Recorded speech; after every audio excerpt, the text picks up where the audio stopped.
Assalamualaikum warahmatullahi wabarakatuh. Salam Rahayu. Kali ini saya ingin berbagi kisah tentang bagaimana saya mendapatkan sebuah mustika dan pengalaman yang menarik. Beberapa tahun yang lalu, saya bersama dengan Dinas Kebudayaan berkunjung atau melihat beberapa artefak sejarah yang ditinggalkan oleh penjajah Belanda di Museum Lawang Sewu yang saat ini terbelah menjadi dua, yang bagian atasnya dibuka untuk umum, yang di bawahnya tidak dibuka untuk umum, atau lebih tepatnya sekarang ditutup total. Nah, dulu pas waktu dibuka, saya bersama tim arkeologi dan tim sejarah ke situ untuk melihat lebih jauh bagaimana tentang kondisi rekonstruksi bangunan yang ada di dalamnya, dan kejadian-kejadian mistik kita alami bersama tim, terutama suara-suara, jeritan-jeritan, tangisan-tangisan yang kita dapatkan dari tempat tersebut. Nah, pernahkah Anda merasakan menggunakan handset, suara tangisan anak kecil, suara tangisan orang-orang menggunakan handset? Nah, itu suaranya terdengar di bagian sini. Bahkan itu kita nggak membawa apapun, tapi rasanya seperti itu. Nah, kita tim itu waktu itu ada 7 orang, ya. Ada 2 orang cewek. Nah, kemudian setelah kita mencoba beranikan diri untuk lebih eksplor mendalami tempat tersebut, kita mendapatkan suatu ruangan kecil yang auranya luar biasa pekat sekali, dan di ruangan tersebut ada kayak semacam pintu, tapi ya sempit sekali, dan di dalam pintu tersebut ada ruangannya lagi. Nah, sebelum mencapai ruangan itu, bau atau udara yang terkesan sedikit amis mencekam, seperti kayak ya kita tahu di bawah Lawang Sewu itu di bagian bawahnya itu kan terowongan, jadi oksigen berkurang, apalagi ditambah bau amis yang begitu luar biasanya sampai kita pertahankan untuk kuat terhadap bau tersebut. Nah, lanjut cerita, di dalam tempat tersebut ada beberapa bongkahan, di bagian lantainya itu ada beberapa bongkahan, kita buka ada sedikit percikan-percikan emas yang menempel di lantai tersebut. Nah, kemudian kita teliti, kita bersihkan. Ternyata memang benar batu yang ada di lantai itu emas. Itu emas. Nah, kemudian suara-suara jeritan-jeritan semakin mencekam, semakin terdengar jelas di di tulang di kepala bagian belakang kita, yang sangat luar biasa keras, sampai ada beberapa rekan yang waktu itu sempat pingsan, ada yang kesurupan, ada yang sempat nangis karena ketakutan yang luar biasa, traumatik terhadap kejadian yang mungkin tidak dialami sebelumnya. Kalau saya sendiri mungkin sudah biasa seperti itu, tapi untuk teman-teman arkeologi, teman-teman budayaan yang lain, ya ketakutan luar biasanya. Kita akhirnya memutuskan untuk kembali dan mendata apa saja yang ada di situ.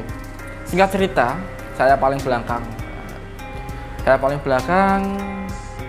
Seperti ada yang mengawasi dari belakang saya waktu itu. Dari belakang saya itu seperti ada orang laki-laki, ya, pakaiannya kayak prajurit Belanda. Itu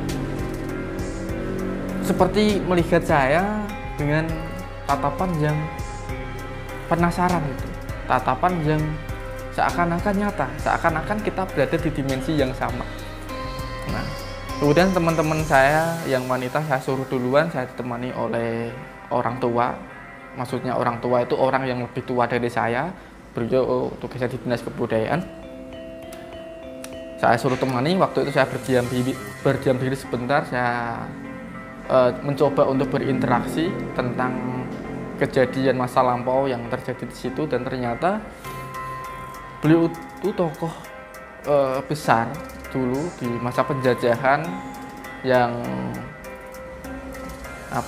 memimpin pasukan penyerangan di Semarang, dan ternyata beliau juga berkompromi atau mencari tokoh-tokoh spiritual di Nusantara kala itu.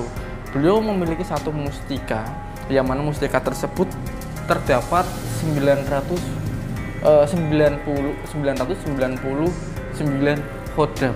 Nah, itu luar biasa banyaknya. Nah, kemudian saya tertarik kan. Saya berbicarakan panjang kali lebar tentang mustika itu, bagaimana bentuknya, di mana tempat penyimpanannya, dan hasil beliau menceritakan tempatnya berada di tempat penyimpanan emas yang saya temukan tadi, emas-emas batangan tadi yang saya bersihkan, saya kira lantai di situ. Nah, esok harinya saya datang bersama tim arkeologi ke situ. Saya buka-buka, saya bersihkan. Meskipun kita kuat-kuatkan, ada yang beberapa orang itu sampai muntah darah karena tekanan udara yang di dalamnya begitu kuat, tekanan spiritual, bahkan suara-suara yang mengganggu itu sangat luar biasa. Dan akhirnya saya mendapatkan mustika itu. Saya sempat teliti, saya sempat dalami tentang sisi esoteri sarana tersebut, dan sungguh kagetnya memang benar ada makhluk spiritual yang terdapat di situ luar biasa banyak. Mungkin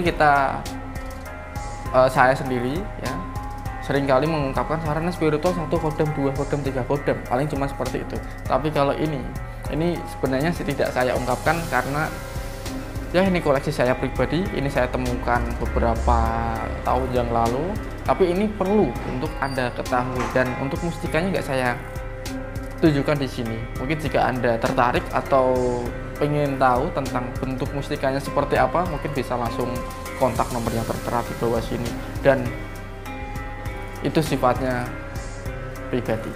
Sekian video dari saya. Anda tahu bagaimana untuk langsung komunikasi secara langsung dengan saya, hubungi nomor yang tertera di bawah sini. Saya jamin nanti privasi Anda ataupun saya pribadi akan aman. Dan ceritakan permasalahan Anda. Kalau Anda punya permasalahan dalam diri Anda, boleh diutarakan, boleh dicurhatkan. Saya sangat senang jika Anda terbuka dengan saya. Sekian video dari saya, semoga bermanfaat. Salam rahayu. Wassalamualaikum warahmatullahi wabarakatuh.